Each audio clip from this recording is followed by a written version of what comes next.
30 April 2020, Gubernur Papua Barat mengikuti acara Musrenbang Nasional RKP 2020. Kegiatan ini dilaksanakan melalui video conference dan diikuti oleh Presiden Republik Indonesia, Kepala Bappenas, Menteri Dalam Negeri, Ketua Satgas Nasional, Menteri Keuangan, dan Gubernur seluruh Indonesia, serta Kepala Bapeda seluruh Indonesia.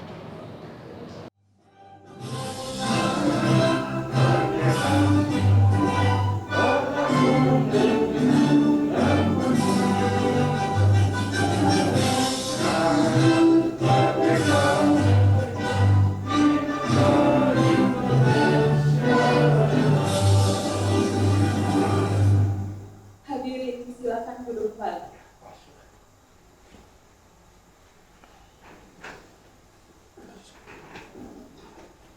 Assalamualaikum warahmatullahi wabarakatuh. Om Swastiastu, Shalom, Namo Buddhaya, Salam Kebajikan.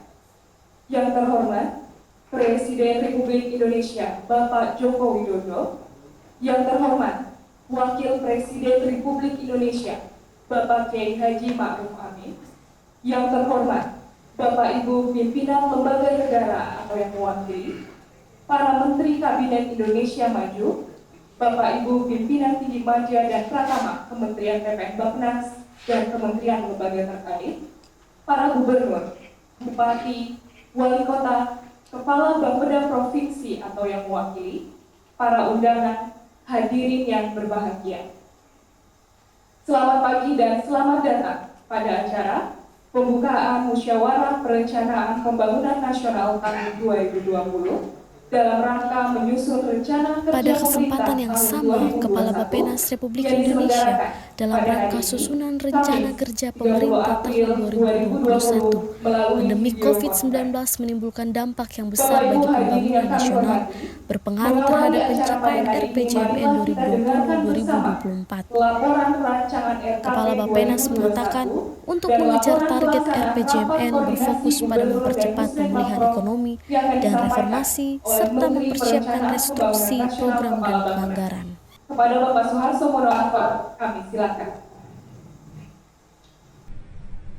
Yang terhormat Bapak Presiden Republik Indonesia, yang terhormat Bapak Wakil Presiden Republik Indonesia, yang terhormat pimpinan lembaga negara, para Menteri Kabinet Indonesia Maju, Kepala Lembaga Pemerintah, Kementerian, para Gubernur, Bupati, Wali Kota, dan undangan yang berbahagia.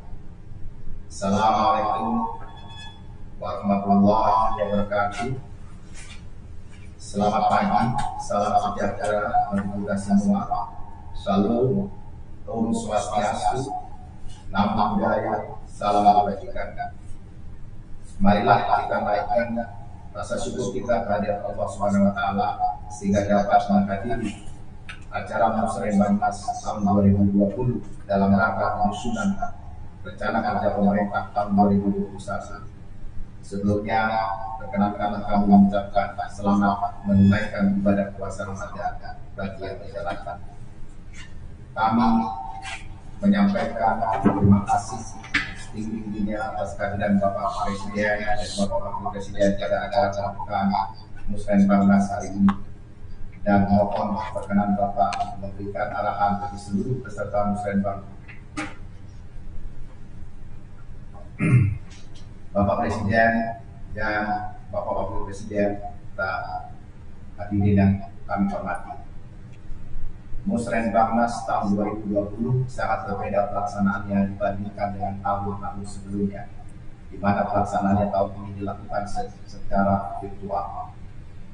Alhamdulillah, live streaming pelaksanaan Musrenbangnas 2020 ini dilaksanakan melalui kanal resmi media sosial Bappenas dan karena sifatnya terbuka untuk publik dapat diakses oleh seluruh rakyat Indonesia.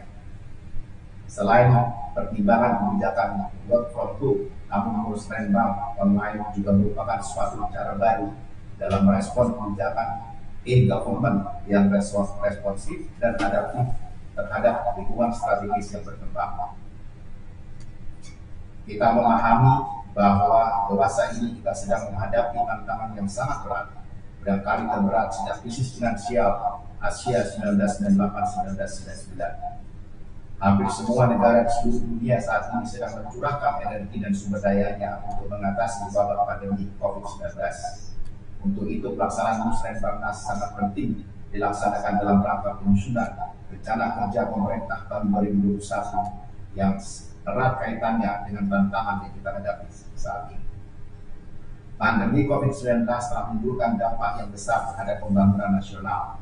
Hal ini berpengaruh terhadap pencapaian sasaran RPJMN 2020-2024, koreksi terhadap sasaran ekonomi yang turun cukup tajam di tahun 2020 dan berpengaruh di tahun 2021. Dampak lainnya yaitu berkurangnya pembiayaan pembangunan di tahun 2020 akibat pengalihan pembiayaan pembangunan untuk penanganan COVID-19. Dengan mempertimbangkan asumsi bahwa pandemi COVID-19 insya Allah bisa berakhir dalam waktu yang tidak terlalu lama lagi pada tahun 2020 ini, skenario agenda pemulihan ekonomi pasca pandemi COVID-19 menjadi bagian penting dalam kerangka ekonomi makro RKP 2021. Bapak Presiden yang kami hormati, memahami kondisi tersebut, maka rencana kerja pemerintah tahun 2021 diarahkan untuk pemulihan sosial ekonomi guna mengejar target RPJMN 2020-2024.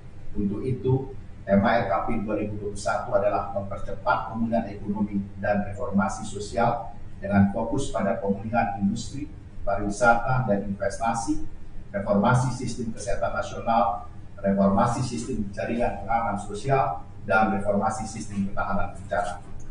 RKP 2021 mencakup 7 prioritas nasional yang merupakan 7 agenda pembangunan dalam RPJMN 2020-2024,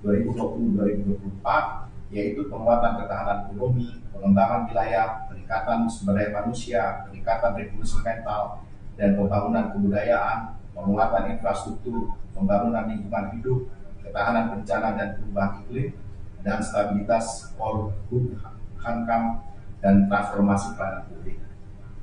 Ketujuh prioritas nasional tersebut akan mendukung pemulihan ekonomi dan reformasi sosial yang terpadu dan terintegrasi sesuai tema RKP 2021. Berdasarkan fokus pembangunan RKP 2021 dilakukan penekanan pada 4 prioritas nasional dan beberapa major project. Sebagai salah satu wujud efektivitas dan efisiensi pembangunan, Kementerian Bappenas bersama-sama Kementerian Keuangan mempersiapkan restrukturisasi program dan penganggaran kementerian lembaga. Saat ini ada 86 kementerian lembaga dengan 289 eselon 1 yang memiliki 424 program yang kami restruktur menjadi hanya 102 program, 84 tidak lintas dan 14 lintas.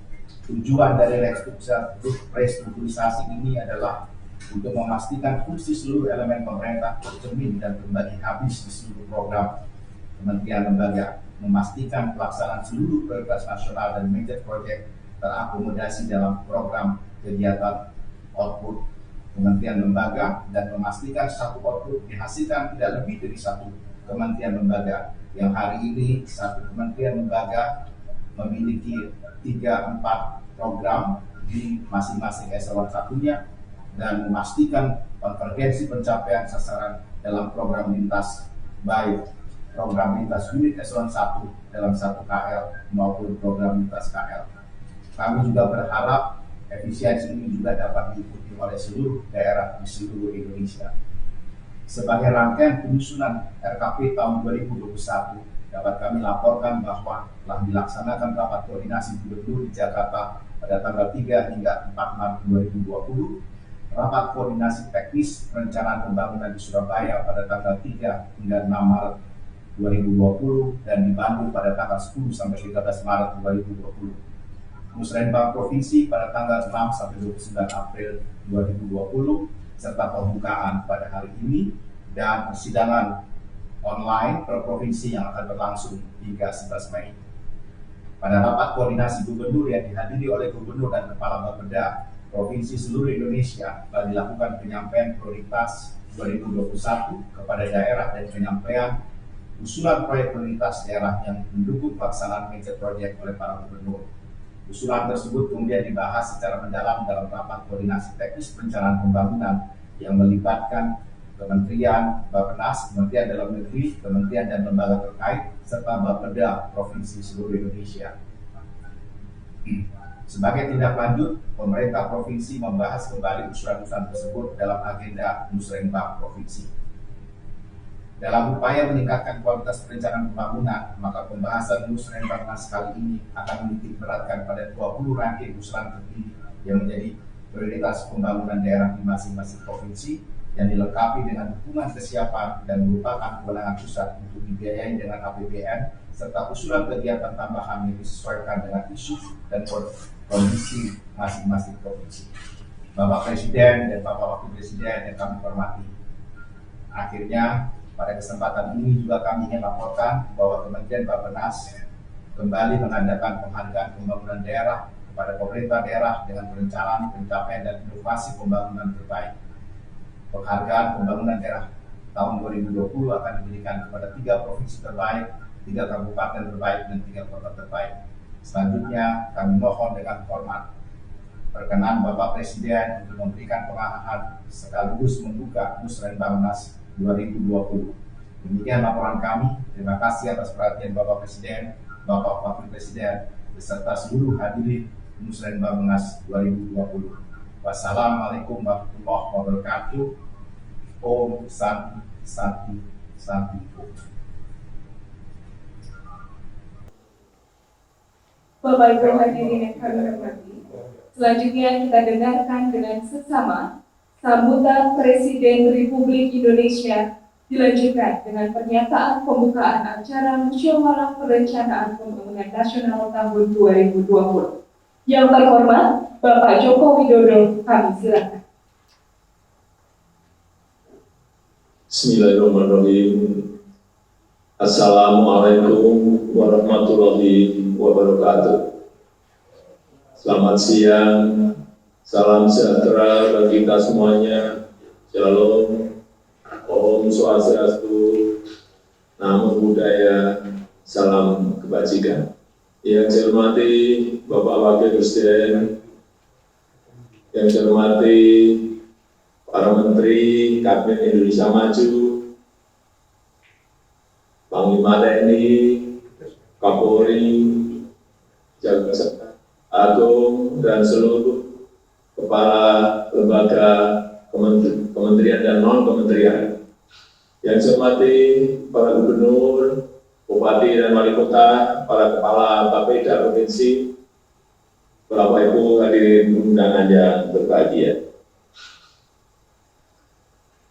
Musrenbangnas ini adalah siklus tahunan untuk merencanakan pembangunan tahun depan, tahun 2021. Karena itu perencanaan pembangunan tahun 2021 harus betul-betul adaptif dengan perkembangan situasi yang kita hadapi saat ini. Apa yang kita kerjakan tahun ini akan memberi fondasi bagi tahun yang akan datang. Tahun ini kita sudah melakukan penyesuaian target pembangunan. Kita lakukan realokasi dan refocusing belanja secara bersyarat. Kita dari kesehatan, jaring pengaman sosial bagi warga miskin, serta stimulus ekonomi agar pelaku usaha bisa bertahan dan mencegah terjadinya PHK. Kita butuh kecepatan untuk keselamatan seluruh rakyat Indonesia. Memang belum ada kepastian kapan ini akan berakhir. Setiap ahli memiliki hitungan-hitungan yang berbeda mengenai pandemi COVID. Beberapa negara maju yang awalnya menyatakan sudah recover, sudah pulih, justru mengalami gelombang yang kedua. Kita harus menyiapkan diri dengan berbagai skenario yang paling ringan, skenario sedang, dan skenario yang paling berat.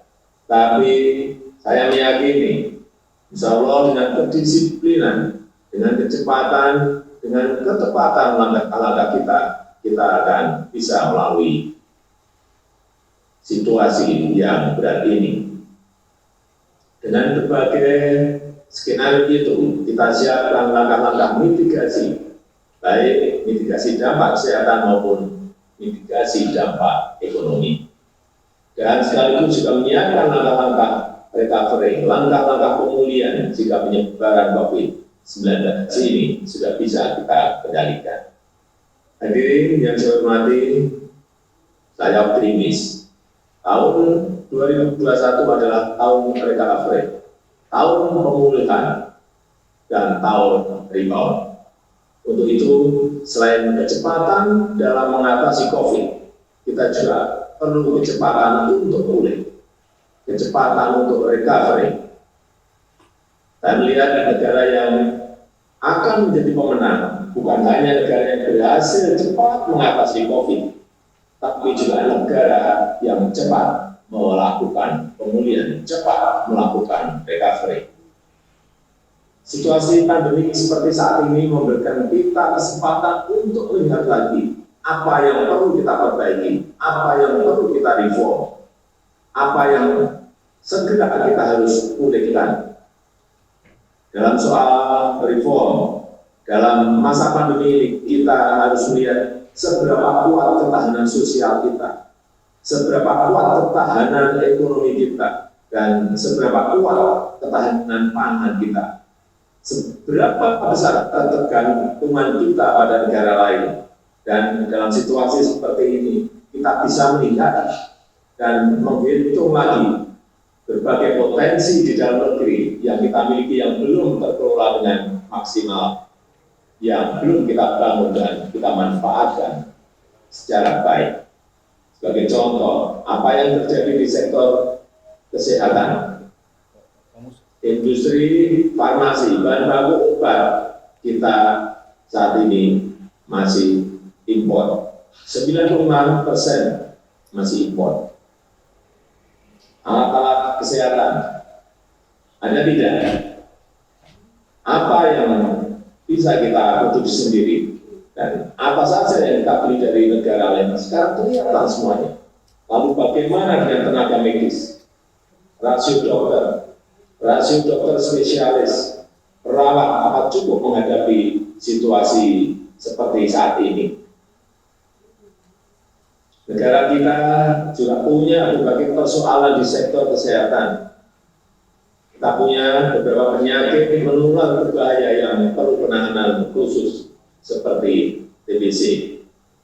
Bagaimana ketersediaan rumah sakit kita, fasilitasnya, tempat tidurnya cukup atau tidak? Coba kita lihat misalnya TBC. Indonesia merupakan negara nomor 3 yang masih memiliki penyakit menular ini. 3 besar dunia yang memiliki penderita TBC adalah India, China, dan Indonesia. Kemudian mengenai rasio jumlah tempat tidur berdasarkan jumlah penduduk, Indonesia sudah memiliki rasio masih kecil, 1,2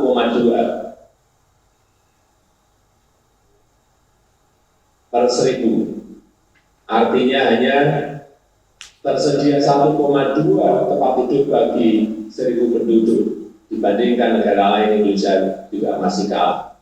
India 2,7 per 1000. Tiongkok 4,3 per 1000. Dan tertinggi Jepang 13 per 1000. Kemudian bagaimana dengan laboratorium? Berapa kita punya? Bagaimana kemampuannya, peralatannya, SDM-nya? Semuanya harus kita hitung. Karena kita melihat pentingnya health security di masa-masa yang akan datang. Kejadian pandemi COVID ini menyadarkan kita semuanya betapa pentingnya health security. Saat ini hingga beberapa tahun ke depan ada banyak persoalan yang harus kita selesaikan. Sektor pangan misalnya, Food and Agriculture Organization (FAO) sudah memberikan peringatan akan terjadinya krisis pangan, bencana kelaparan yang mau mengancam dunia. 135 juta orang di seluruh dunia terancam kelaparan atau bahkan mengalami situasi yang lebih buruk daripada itu. Karena itu ketersediaan pangan, food security sangat penting. Bagaimana dengan kesiapan produksi pangan kita, bagaimana dengan kesiapan industri pengolahan pasca panen, bagaimana dengan efisiensi rantai pasok dan distribusi, semuanya harus kita lihat lagi dan kita harus menyiapkan strategi besar dalam menghadapi itu ke depan. Sektor energi juga demikian, bagaimana kesiapan kita di tengah volatilitas harga minyak mentah dunia saat ini yang tahu-tahu jatuh dari 60 kemudian sekarang pada posisi kurang lebih 20-an, sebuah volatilitas yang sangat besar sekali, dan oleh sebab itu kita harus merancang bagaimana strategi besar kita ke depan untuk mengurangi ketergantungan pada energi fosil. Mana arahnya, apakah ke bioenergi ataukah ke baterai? Ini akan menentukan juga arah riset dan pengembangan energi baru terbarukan. Saya juga memberikan perhatian khusus pada sistem jaring pengaman sosial, khususnya dalam masa pandemi seperti sekarang yang kita hadapi, karena masyarakat terdampak sangat banyak. Hampir di semua sektor tersebar di seluruh tanah air. PHK, kehilangan pekerjaan, kehilangan pendapatan, jumlah warga miskin juga akan semakin meningkat. Karena itu kita perlu memikirkan bersama bagaimana model dan cara sistem jaring pengaman sosial, bantuan sosial yang betul-betul efektif dan cepat, sehingga setiap rupiah yang kita keluarkan sampai pada target, sampai pada sasaran, tepat sasaran, terdapat data akurat yang transparan, yang akuntabel, setiap saat bisa dilihat, bisa diketahui, sehingga dapat dikoreksi dengan cepat jika terjadi kesalahan. Dengan demikian kita dapat pastikan penerima adalah orang yang benar-benar berhak dan membutuhkan. Hadirin sekalian yang saya hormati, selain momentum untuk reform, tahun 2021 adalah tahun recovery, tahun pemulihan ekonomi. Untuk itu saya minta pada para gubernur, para bupati dan wali kota, serta kepala Bapeda untuk mengidentifikasi secara detail, memilah-milah secara cermat di daerahnya masing-masing. Sektor apa yang terkena dampak paling parah, sektor apa yang dampaknya sedang, dan sektor apa yang masih bisa bertahan dan justru bisa mengambil peluang yang ada.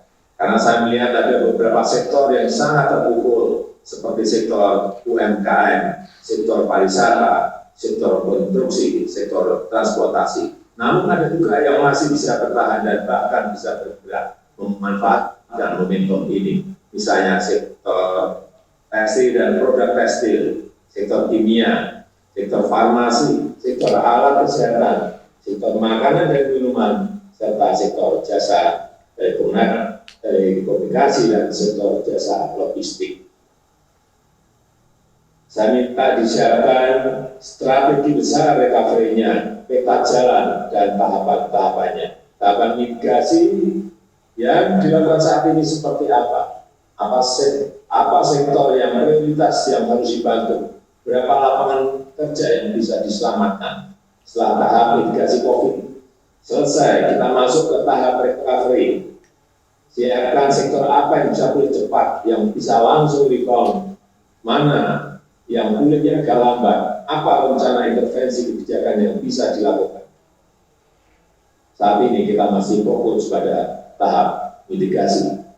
Pemerintah telah menyiapkan paket program stimulus ekonomi agar bisa bertahan dan mencegah PHK, seperti insentif perpajakan, restrukturisasi kredit, serta relaksasi impor bahan baku. Saya ingatkan yang harus dibantu bukan hanya usaha kecil, usaha menengah, dan usaha besar saja, tapi juga usaha ultra mikro dan usaha mikro.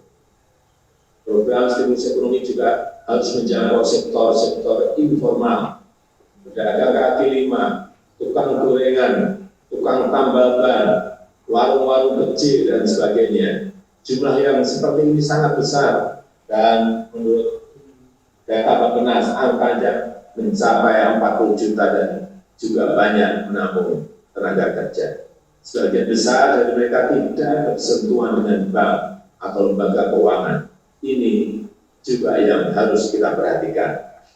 Saya minta para gubernur di setiap daerah merancang program yang sama untuk menambah, untuk memperkuat serta memperluas program stimulus ekonomi yang sudah disiapkan oleh pemerintah pusat.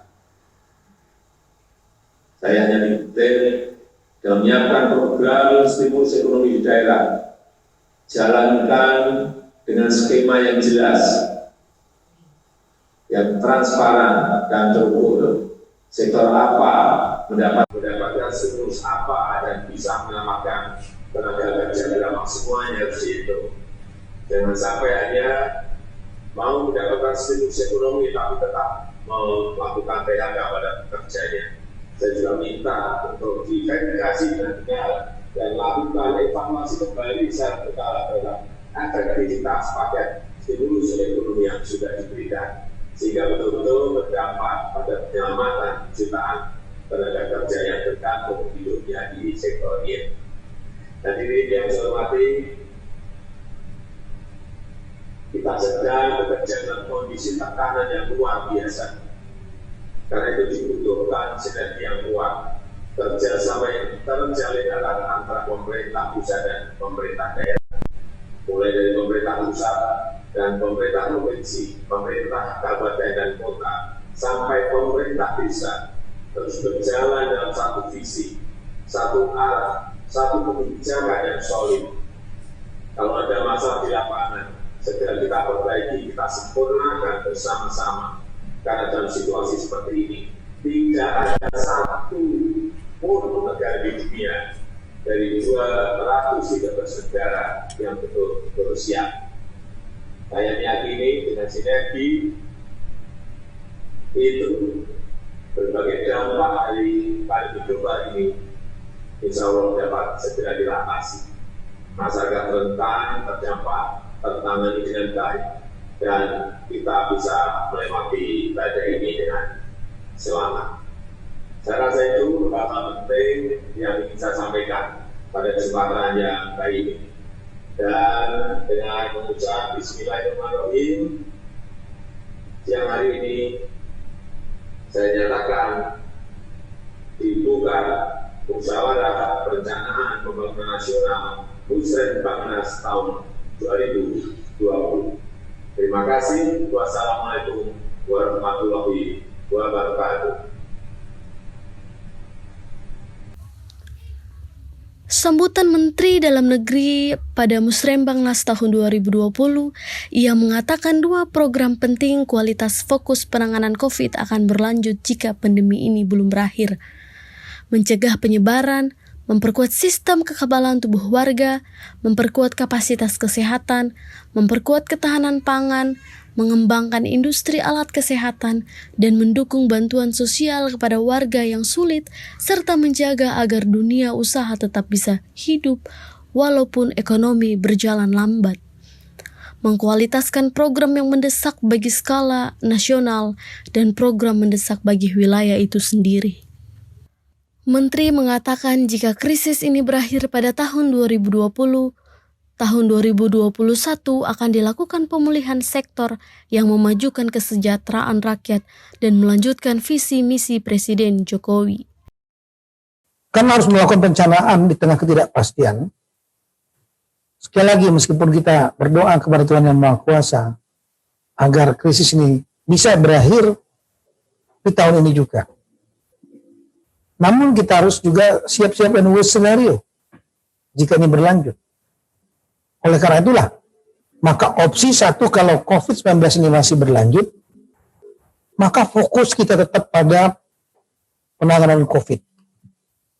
Mulai dari mencegah penyebarannya, memperkuat sistem kekebalan tubuh warga, memperkuat memperkuat kapasitas kesehatan, sistem kesehatan, memperkuat ketahanan pangan, mengembangkan industri alat kesehatan, juga mendukung social safety net, bantuan sosial kepada warga-warga yang sulit, dan juga menjaga agar dunia usaha tetap bisa hidup, ekonomi tetap berjalan meskipun lamban dibanding sebelumnya. Tidak mati sama sekali. Itu prioritas nomor 1. Prioritas nomor 2 jika COVID ini masih tetap berlangsung 2021 adalah kita memprioritaskan program-program yang mendesak bagi skala nasional, strategis sifatnya, dan kemudian program yang mendesak untuk tingkat kewilayahan atau daerah itu sendiri, yang tidak bisa ditunda. Itulah saya kira 2 program penting yang dikerjakan bila skenario-nya adalah COVID-19 di tahun 2021 masih berlanjut. Mudah-mudahan Tuhan baik dengan kita, dan saya yakin Tuhan baik. Tahun 2020 selesai krisis ini, maka di tahun 2021 kita harus fokus pada pemulihan. Terutama pemulihan ekonomi, pemulihan sektor-sektor yang dapat memajukan kesejahteraan rakyat.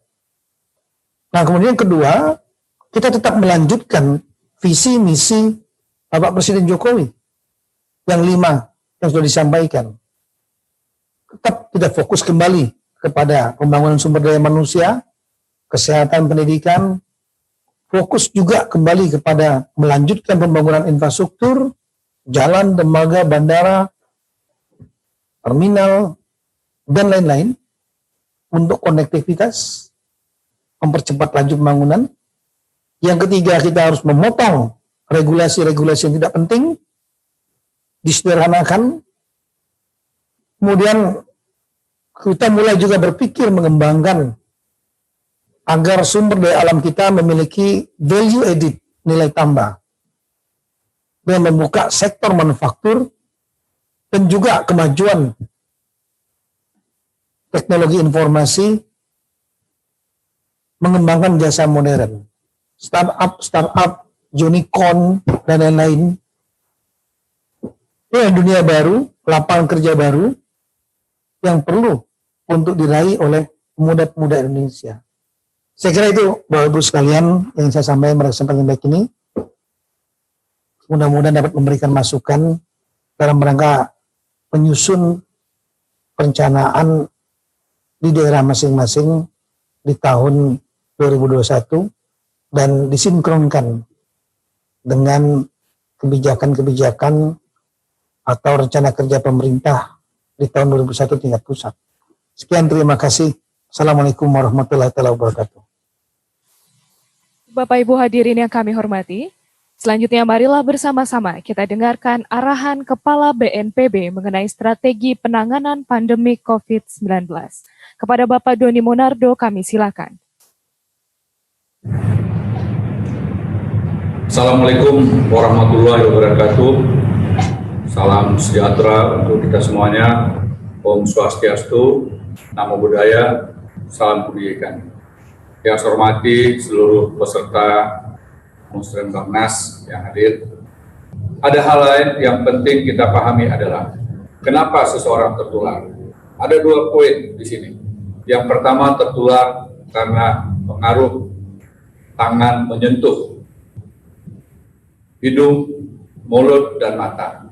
Karena sebelumnya tangan telah menyentuh atau memegang bagian tertentu dari barang, benda, atau juga mungkin pintu, dan sebagainya yang pernah disentuh atau dipegang oleh penderita COVID-19. Akibatnya, seseorang dengan mudah akan terpapar, akan terinfeksi, dan akhirnya sakit.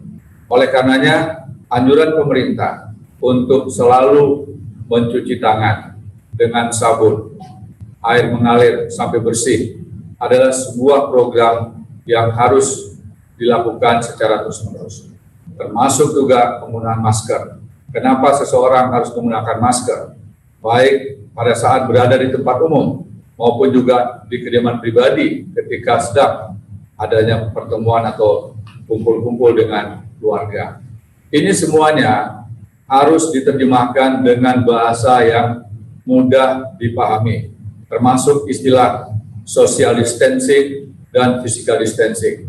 Lebih bagus apabila tokoh-tokoh di daerah itu mampu menggunakan bahasa daerah untuk menjelaskannya kepada masyarakat, sehingga masyarakat bisa memahami apa yang dimaksud dengan social distancing dan juga physical distancing, sehingga rakyat dengan mudah pun akan patuh dengan himbauan-himbauan yang disampaikan oleh pemerintah.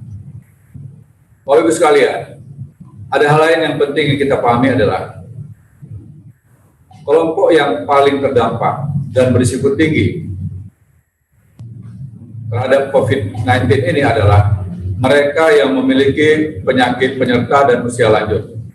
Apabila kelompok ini atau kelompok rentan ini tidak bisa kita lindungi, maka mereka adalah orang yang pertama yang mengalami musibah karena tertular. Oleh siapa? Oleh saudara-saudara kita sendiri, keponakan kita, dan juga mungkin anak-anak kita dengan mobilitas yang tinggi. Mereka bisa melakukan aktivitas setiap saat di mana saja, tetapi tanpa disadari sebenarnya mereka sudah menjadi carrier, mereka sudah menjadi pembawa virus. Dan kelompok ini saya istilahkan dengan kata OTG, orang tanpa gejala. Orang tanpa gejala menduduki persentase yang sangat tinggi, yaitu 76% berdasarkan riset dari sejumlah pakar epidemiologi. Kalau orang yang sudah sakit, dirawat di rumah sakit, tentu kita bisa menghindarinya. Tetapi kelompok orang tanpa gejala ini bisa menjadi sangat berbahaya karena tidak menunjukkan indikasi sakit, tetapi mampu menulari orang yang lemah. Oleh karenanya, memutus mata rantai dengan memisahkan kelompok pemuda dengan mobilitas yang tinggi dengan kelompok yang rentan tadi, terutama masyarakat yang memiliki penyakit seperti halnya hipertensi, jantung, kemudian diabetes, kanker, dan juga asma, harus betul-betul kita lindungi. Kelompok ini harus betul-betul kita ingatkan untuk sementara tidak dulu berhubungan dengan kelompok yang lebih muda. Kalau mata rantai ini bisa kita lakukan dengan baik, pemutusannya akan mudah dan kita akan banyak melindungi warga negara kita. Termasuk juga sejumlah daerah yang dalam waktu beberapa hari ke depan mungkin masih ada yang kembali ke kampung dengan berbagai alasan. Walaupun pemerintah telah memutuskan tidak ada mudik, artinya tidak boleh alias dilarang untuk pulang kampung. Tetapi 1-2 kemungkinan besar masih ada. Oleh karenanya, desa harus mempersiapkan segala sesuatunya lebih optimal dengan menyiapkan ruang isolasi. Siapapun yang baru tiba dari luar harus wajib melakukan isolasi mandiri selama 14 hari sesuai dengan protokol kesehatan. Bapak Ibu sekalian yang saya hormati, ada satu poin penting untuk kita bisa memutus mata rantai penularan adalah melakukan rapid test secara massal, paralel dengan menggunakan PCR test, supaya kita bisa mendapatkan kelompok masyarakat yang positif COVID-19, sehingga bisa dilakukan upaya-upaya untuk mencari kelompok-kelompok atau orang-orang yang memiliki kontak erat dengan penderita COVID-19. Dan setelah itu kita lakukan isolasi dan juga treatment kepada mereka. Oleh karenanya dibutuhkan kemampuan laboratorium yang lebih banyak dan tersebar di seluruh tanah air, termasuk juga penyiapan beberapa dukungan untuk operasional laboratorium, antara lain adalah reagen PCR test. Oleh karenanya kombinasi ini sangat penting dan kita yakin apabila segala upaya ini bisa kita lakukan dengan baik, maka kita akan mempercepat, memutus mata rantai penularan. Karena seperti yang saya katakan tadi, orang tanpa gejala ini adalah kelompok yang sangat berisiko dan mendapatkan mereka untuk memaksa mereka melakukan kegiatan isolasi mandiri adalah sebuah langkah yang sangat baik. Artinya dengan cara ini kita bisa melindungi lebih banyak warga negara kita. Bapak Ibu sekalian yang saya hormati, sikap gotong royong saat ini menjadi salah satu kekuatan bangsa kita untuk menghadapi COVID-19. Tetapi apakah pada saat kita menghadapi musibah ini, kita baru bisa menunjukkan sikap gotong royong? Tentunya tidak. Oleh karenanya Bapak Ibu sebagai bagian dari aparatur negara yang menyusun program, saya mengimbau momentum gotong royong ini tidak boleh berhenti. Momentum gotong royong ini juga harus bisa diterjemahkan ketika bangsa kita berada dalam kondisi yang damai. Oleh karenanya kebersamaan, kekompakan, persatuan dan kesatuan harus selalu dan senantiasa menjadi motor dalam menggerakkan kehidupan berbangsa dan bernegara. Apabila ini semuanya bisa kita lakukan dengan baik, maka kita bisa memutus mata rantai penularan, kita bisa mencegah masyarakat kita untuk tidak tertular, dan insya Allah bangsa kita akan menjadi pemenang dalam menghadapi wabah COVID-19 ini. Demikian, tetap semangat, jaga kesehatan, jaga jarak dimanapun berada, jangan lupa selalu pakai masker, termasuk juga cuci tangan dengan sabun dan menggunakan air yang mengalir. Insya Allah kita bisa menang. Salam tangguh, salam kemanusiaan. Wabillahi taufiq wal hidayah. Wassalamualaikum warahmatullahi wabarakatuh. Om Santi Santi Santi. Om Namo Buddhaya. Salam kebajikan.